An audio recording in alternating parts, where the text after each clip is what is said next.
एक लोकगीत बहुत मशहूर है और बड़े ही चाव के साथ इस लोकगीत को गाया जाता है कि चंबा वार की नदियाँ पार आहो लाल रंगी हो।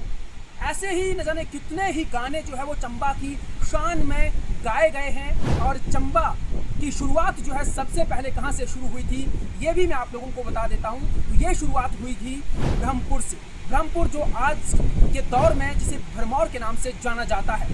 दोस्तों इस वक्त मैं जहाँ पर मौजूद हूँ वो है बग्गा पुल। ये पुल आप देख सकते हैं, ये बग्गा का पुल है। तो इस तरह से ये जो रास्ता आ रहा है ये चंबा की तरफ से आ रहा है और जहाँ जा रहा है ये सीधे भरमौर की तरफ जा रहा है। यानी कि एक दौर था जब 6वीं शताब्दी से जब 7th या 8th सेंचुरी में प्रवेश किया जा रहा था और चंबा की स्थापना हो रही थी, तो कहाँ से राजा महाराजा आ रहे थे, इस इलाके की ओर से यहाँ से आ रहे थे। लेकिन आज अगर आप लोग देखें तो ये जो क्षेत्र है जब ये शुरू होता है तो चंबा से लेकर यहाँ तक आप बड़े आलीशान तरीके से जब आप बाई रोड आते हैं बड़े आलीशान तरीके से इस पुल के इस तरफ जो है यानी कि मैं जहाँ खड़ा हूँ उसकी दाहिनी तरफ अगर आप लोग देखें तो रोड मखमली रोड है, बहुत शानदार रोड है। लेकिन उसके तुरंत बाद जब आप ये पुल क्रॉस करते हैं तो उसके बाद जो सफ़र शुरू होता है मित्रों, उसके बारे में तो तभी मालूम किया जा सकता है जब आप उस सफ़र पर रहे होंगे, किया होगा या करेंगे।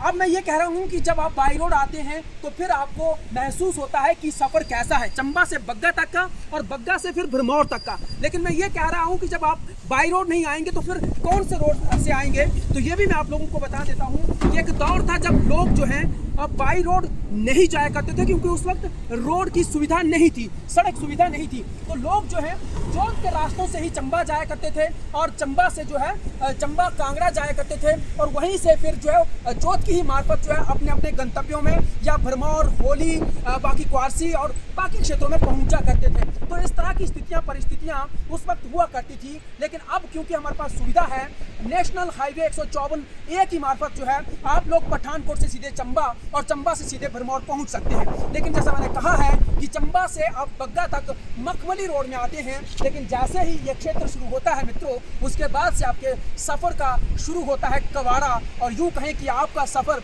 हिचकोले खाते हुए जो है भरमौर तक पहुंचता है। मित्रों के बीच बीच में रास्ता ठीक भी किया गया है, लेकिन क्या है क्या नहीं ये स्थितियां जो है अभी पूरी डिटेल में जब हम आपको ये रिपोर्ट दिखाएंगे तब आपको मालूम होगा। और हम ये बात क्यों कर रहे हैं ये भी आप पूरी रिपोर्ट में देखेंगे तो आपको पूरी जानकारी सही से मालूम पड़ेगी। तो चलिए मेरे साथ इस सफ़र पर और हम आपको दिखाते हैं भरमौर का उस क्षेत्र का सफ़र जहाँ से शुरुआत हुई थी राजाओं महाराजों के दौर की 6वीं शताब्दी में मेरू वर्मन की रियासत की, जो कि आज के हिमाचल में अगर देखें तो सबसे पहले रियासत काल अगर कहीं से शुरू हुआ था तो उसी भरमौर से शुरू हुआ था, जिसकी हालत आज क्या है। और वो आज आकांक्षी जिला चंबा का सबसे दुर्गम क्षेत्र जनजातीय क्षेत्र भरमौर घोषित है।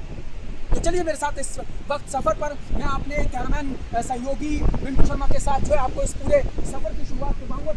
दोस्तों यहीं पर देख लीजिए यही शुरुआत हो चुकी है। ऐसे खड्डे हमें चंबा से लेकर अभी तक बिल्कुल देखने को नहीं मिले हैं, लेकिन यहीं से शुरुआत हो जाती है महज पुल के चंद कदमों की दूरी पर। और ठीक इसी तरह से ये रोड शुरू होता है, फिर आगे तक आपको इसी तरह से रोड देखने को मिलने वाला है। आखिर इतना भेदभाव क्यों? कौन लोग हैं जो इतना भेदभाव करते हैं? क्यों हुक्मरानों की नज़र इस पर नहीं जाती है? क्या हुक्मरान बाई एयर वहाँ तक पहुँचते हैं? क्या वो इस रोड की मार्फत नहीं पहुँचते हैं? क्या वहाँ से विधायक नहीं रहते हैं, वहाँ से मंत्री नहीं रहे, वहाँ से अध्यक्ष नहीं रहे, विधानसभा के अध्यक्ष नहीं रहे, कौन नहीं रहा वहाँ से? फिर भी हालत ऐसी क्यों? क्यों इतना भेदभाव भरमौर के साथ? ये दिखाने के लिए हम लोग जा रहे हैं आज भरमौर, पूरी तस्वीर आपको दिखाने वाले हैं। चलिए मेरे साथ इस वक्त सफ़र पर चलते हैं।